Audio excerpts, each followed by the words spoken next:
Mom, I don't understand. I said, staring at the empty seats where my kids should have been sitting at my mother's birthday celebration in her New Jersey home. You specifically told me this was a grown-ups only party. The confusion in my voice turned to disbelief as my brother. Michael walked in with his wife and their 3 children all dressed up and carrying perfectly wrapped presents.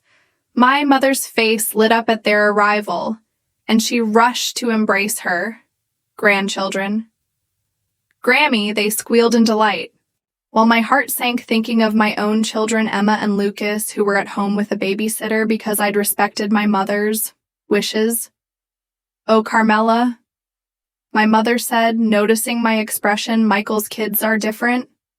They're special, I'm sure, you understand? But I didn't understand notes at all.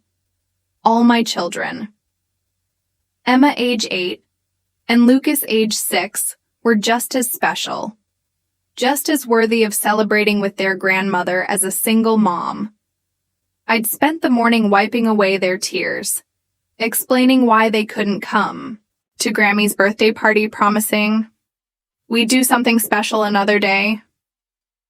They're not different, I said quietly, my voice steady despite the storm of emotions. Inside, they're all your grandchildren.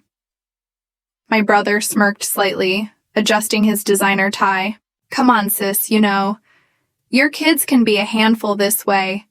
Everyone can enjoy themselves a handful because Emma sometimes got overwhelmed in crowded spaces because Lucas preferred to express his enthusiasm through movement rather than sitting still. These were the same qualities that made them uniquely wonderful.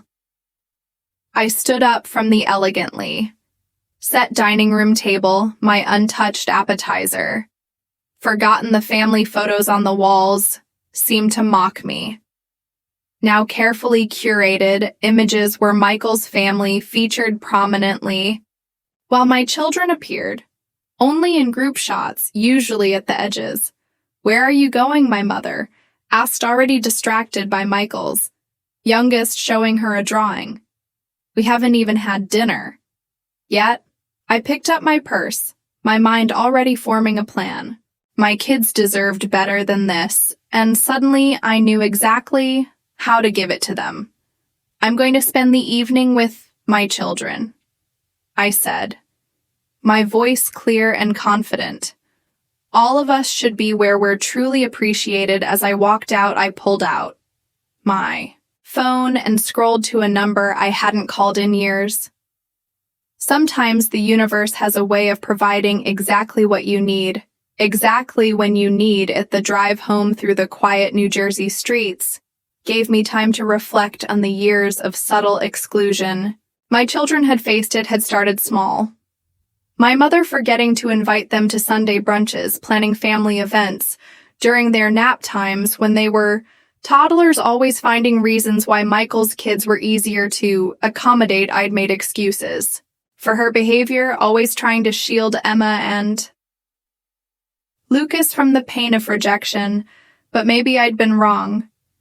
Maybe they needed to learn that when people don't appreciate you, you create your own joy elsewhere. As I pulled into our driveway, I looked again at the contact I'd found on my phone, Antonio DeMarco Culinary Institute. Tony and I had gone to high school together, and he'd gone on to become one of New Jersey's most celebrated young chefs. His restaurant Giardino was always packed, and my kids had been begging to go there after seeing his cooking videos. Online, I dialed his number, hoping he'd remember me. The phone rang twice before a familiar voice answered. Tony, it's Carmela Martinez from Ridgewood High. Carmela. Oh my God, it's been forever. How are you? The warmth in his voice brought tears to my eyes. I'm okay. Listen, I have a strange request. Are you at the restaurant tonight? I explained the situation, trying to keep my voice steady. Tony listened without interrupting, then said something that made me smile for the first time that evening. Bring them over. Right now, I have the perfect idea. I walked into the house to find Emma and Lucas sitting with their babysitter Jessica attempting to play board games. But clearly downhearted Emma's long dark hair was pulled back in her special occasion braid she'd done it herself. Hoping until the last minute that Grammy would change her mind about the party mom, Lucas jumped up his energy, instantly returning, "You're back early. Did Grammy miss us?" The question broke my heart, but I wouldn't let them see my sadness instead. I grinned. Mysteriously, "How would you two like to go on an adventure?" Emma looked up cautiously. "What kind of adventure?" "Well," I said, pulling up one of Tony's cooking videos on my phone. "How would you like to meet this chef and maybe learn how to make something special in his kitchen?" Their eyes widened with excitement. Really, they gasped in unison, really.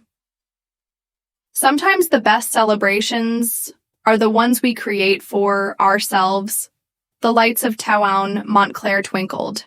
As we pulled up to Giardino, the restaurant's warm glow spilled onto the sidewalk, and through the windows we could see the busy dining room filled with happy patrons. Emma clutched her notebook Thuan, where she wrote down recipes from cooking shows, while Lucas bounced excitedly beside her. "Are we really going to cook in Ariel restaurant?" Emma asked her earlier, disappointment forgotten in the face of this new adventure. "That's the plan, sweetheart." I smoothed her carefully braided hair. "And you know what? You're already dressed perfectly for a special evening." Tony was waiting at the door, his chef's whites crisp and clean. Despite the dinner rush, his face broke into a huge smile when he saw us, the Martinez family, come in. "Come in." He knelt down to Emma and Lucas's level. "I hear you two are interested in cooking." Lucas nodded enthusiastically. "I can make scrambled eggs all by myself, and I've been learning about herbs," Emma added shyly, showing him her notebook. "I have a little garden on our windowsill." Tony's eyes lit up as he flipped through Emma's careful notes. "This is impressive. You know, I started just like you growing herbs in my mom's kitchen when I was about your age." He led us through the bustling dining room to a special table with a view of the open kitchen. The aromas of fresh herbs and sautéing garlic filled the air, and I watched my children's faces glow with wonder as they took in the orchestrated chaos of a professional kitchen. First, Tony announced, "We'll have a proper dinner then, if you're interested." I thought we might create something special for dessert. He winked at the kids. I could use some expert help with my famous tiramisu. "Can we really help?" Emma asked here. "Yes, wide, of course. I'll even give you special chef's AP aprons." He glanced at me with understanding. Every great chef needs to start somewhere, and my kitchen welcomes all kinds of special talent. The emphasis he placed on special was different from my mother's, where she used it to exclude. Tony used it to calibrate what made each person unique. I watched as a server brought fresh baked focaccia to our table, the herbs on top matching the ones Emma grew at home. I took the liberty of planting a tasked menu. Tony said everything child-friendly but sophisticated. No dumb down kids' meals here in my kitchen. Respect all our chefs, no matter their age. Looking at my children's excited faces, I felt the last traces of hurt from earlier beginning to fade. Sometimes rejection just redirects you to where you were meant to be. All along, the tasting menu was a parade of delights that made us forget all about my mother's party.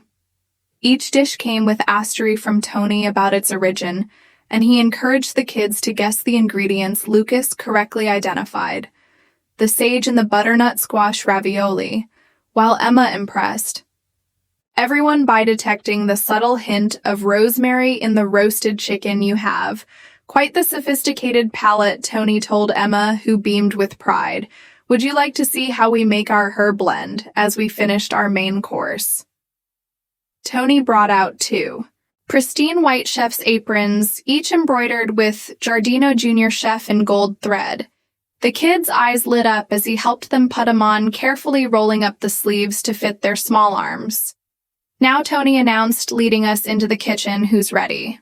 To make some magic, the kitchen was a wonderland of stainless steel, and organized chaos staff members smiled warmly at the children, and Tony introduced them. "Properly, everyone meet our special guest chefs for the evening. Emma here is her expert, and Lucas is our enthusiast. In training, welcome to the brigade," called out. Several chefs using proper kitchen terminology that made the kids stand taller with pride. Tony set up a special station for them with all ingredients, measured and ready, safety first. He explained, showing them how to properly hold utensils and handle hot items. Emma took careful notes in her book, while Lucas watched with uncharacteristic focus. "First, we make the coffee mixture for soaking the lady fingers," Tony explained. Lucas would. "You like to help me count how many we need." Lucas, who sometimes struggled to sit still, in school counted each cookie with perfect attention. 24. He announced proudly. "Exactly right, Emma. Could you help me?" "Mix the mascarpone, filling the key is to fold it gently, just like how you handle those delicate herbs in your garden." I watched in amazement as my children worked together with none of their usual squabbling. Emma showed surprising patience, helping her brother, and Lucas listened carefully to her suggestions. Tony had an intuitive way of playing to their strengths while gently supporting their challenges. Mom. Emma called out, "Take a picture of us mixing." I snapped several photos of them working, their faces focused and joyful. Without thinking, I posted one to my social media with the caption, "My amazing, your chef's creating. Magic at Giardino. Thank you, chef. Tony, for making this night unforgettable." Almost immediately, and comments started pouring in. My phone buzzed with a text from my cousin Sophia, who was at my mother's party. "OMG, is that the chef DeMarco? The kids look so happy. Things are pretty tense here. You definitely chose the better celebration, Mom. Look." Lucas called out carefully, piping a mascarpone cream rosette. Just as had demonstrated, I did it. Perfect technique. Tony praised, "I teach weekend cooking classes for kids, and we could really use that piping skill." I watched my children flourish under his kindness and acceptance, realizing that sometimes the family you need isn't always the family you're born into. As we assembled, our tiramisu restaurant's social media manager, Maria, asked if she could take some photos. For their Instagram, Emma and Lucas posed proudly with their creation, their Giardino Junior Chef aprons, dusted with cocoa powder, their smiles radiant with accomplishment. "Would it be okay if we shared these?" Maria asked, showing me the photos. "We're starting a new weekend cooking program for kids, and these capture exactly what we're trying to create: joy in the kitchen." I glanced at Tony, who was showing Lucas how to make the perfect chocolate garnish. The program's something I've been wanting to do for a while, he explained, teaching kids who truly love food. Regardless of their learning style or energy level, everyone belongs in the kitchen. The warmth in his voice made me think of all the times my mother had excluded my children because they didn't fit her idea of proper behavior here. Lucas's enthusiasm was channeled into creative energy, and Emma's quiet attention to detail was celebrated rather than labeled as being too serious. "Of course you can share the photos," I said to Maria, "and tell me more about this cooking program." While the tiramisu chilled, Tony gave the kids a tour of the herb garden on the restaurant's rooftop terrace. The New Jersey skyline twinkled behind them as Emma excitedly identified different plants, while Lucas carefully smelled each herb, declaring which dishes they would enhance. My phone kept buzzing with notifications. The photos were spreading through our community social networks, drawing attention, not just to Jardine upcoming program, but to the bigger question of inclusion. Comments poured in from other parents of children who didn't quite fit the traditional mold. This is amazing. Myson would love this. He can't sit still in regular classes but comes alive in the kitchen. Finally, a program that celebrates different learning styles is. There a waiting list. Even some of my mother's friends were commenting their subtle messages. Clear, wonderful to see children being appreciated for their unique gifts some people could learn from. This Tony joined me as I read through their responses. He said thoughtfully, I struggled in traditional settings as a kid. Cooking saved me.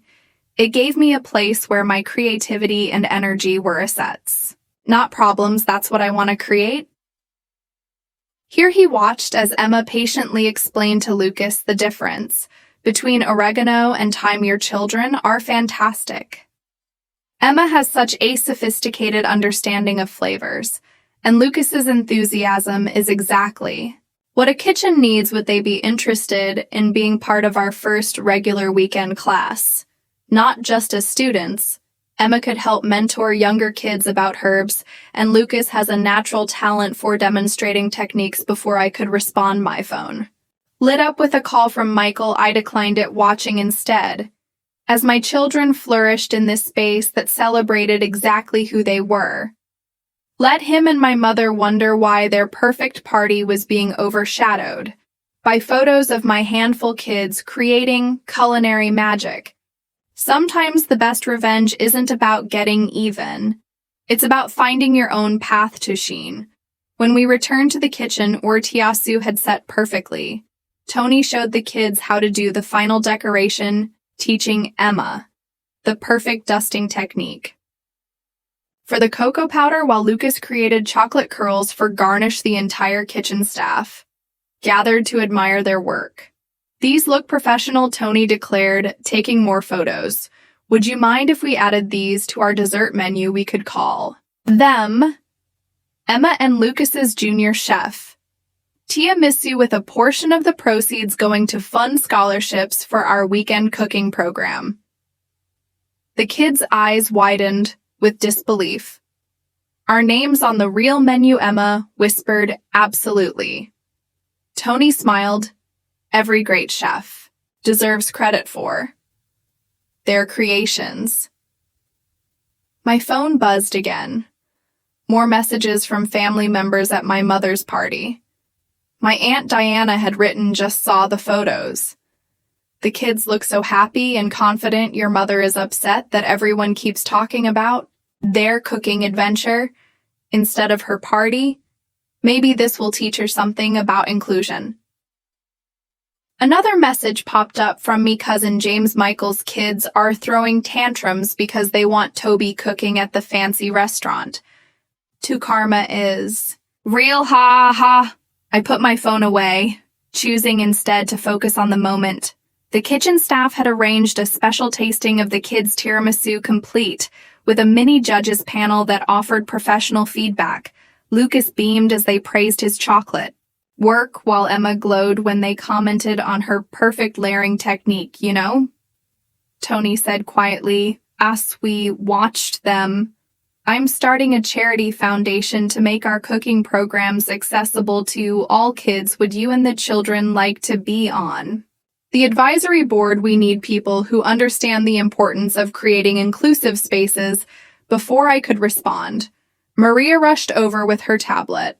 The photos have gone viral in the local foodie community. Several restaurants are asking about starting similar inclusive programs, and look at the comments, finally someone recognizing that all children have gifts. This is what real family support looks like. Can't wait to bring my 2 energetic son to these classes. The best comment came from Mrs. Peterson. My mother's oldest friend. These children are absolutely precious and talented. Some grandmothers don't know what they're missing. Tony gathered everyone for a final photo.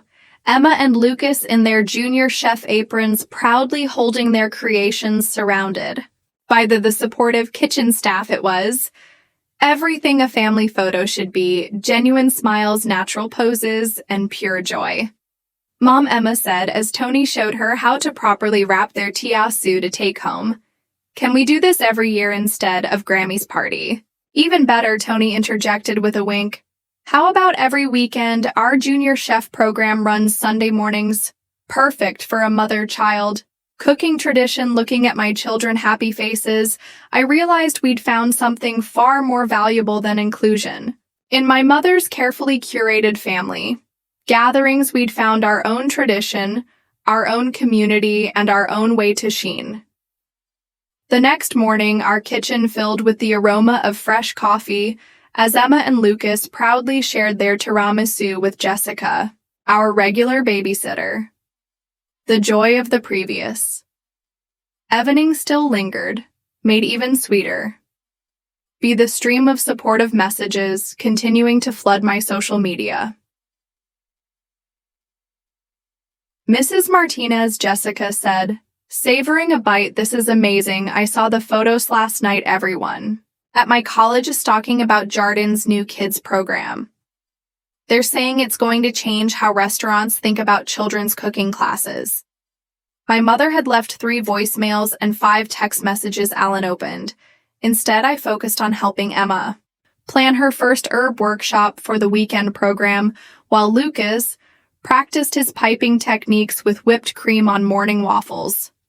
Mom, Emma said thoughtfully, arranging her herb guide handouts. I was sad about missing Grammy's party, but I think we found something better. This feels like we're making our own special thing. Lucas nodded vigorously, a dot of whipped cream in his nose. "Yeah.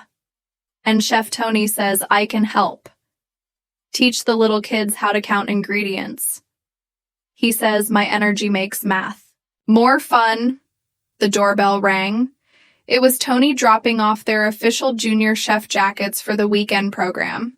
"The first class is already full," he announced.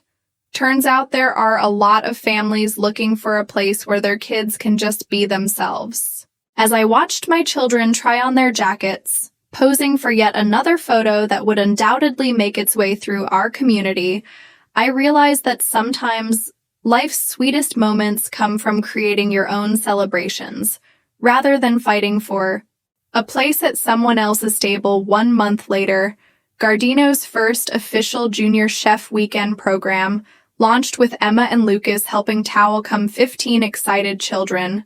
The local newspaper covered the event featuring a photo of my children teaching. Others, Emma demonstrating her herb expertise.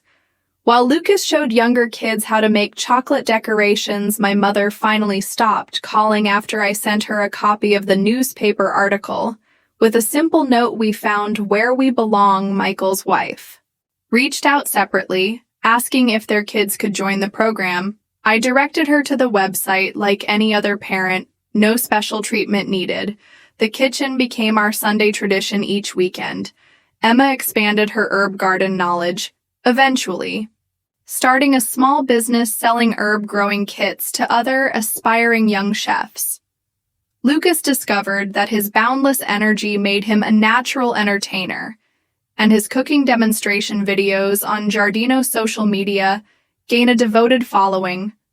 Tony and I worked together to expand the program to other restaurants in New Jersey, creating a network of inclusive spaces where all children could discover their culinary talents. The waiting list grew longer each week, but we made sure to reserve spots for kids who, like mine, needed a place to shine in their own way. "You know what Mom," Emma said one Sunday as we prepared for another class, "I don't feel sad about Grammy's parties anymore. We made something better." Lucas looked up from his chocolate piping. "Yeah. And we get to share it with everyone." That's the thing about exclusion. Sometimes it leads you exactly where you were meant to be all along.